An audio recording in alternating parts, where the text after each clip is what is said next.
Тоа што карлежите представуваат сериозна опасност како пренесувачи на лајмска болест, се повеќе ги загрижува луѓето, особено во пролетниот и летниот период, кога сите сакаат да ги почествуваат благодетите на игри и престој на требни површини. Најзагрозени да фатат крлежи се децата, кои најмногу престојуваат на тревниците и вообичаено се помалку внимателни. Тие често се играат и со животни, од кои може да се пренесат крлежи. Овие непријатни инсекти со своите канџи најчесто се закачуваат на нозете и вратот, потоа за дувото и косата и на други чувствителни места. Основна превентивна мерка е пред излегување во природа тие места да се премачкаат со средства кои ги одбиваат инсектите. Доколку и покрај овие мерки крлежите нашли начин да се закачат, тогаш препорачливо е стручно отстранување, за да не се случи главата на инсектот да остане под кожата и да предизвика додатни инфекции.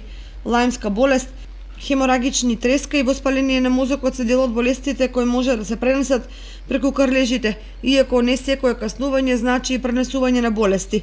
Сепак лицата кои по 1 до 2 недели откако биле каснати од комарци или крлеж, добиле висока температура, треска и оси по телото, потребно е веднаш да се јават на лекар.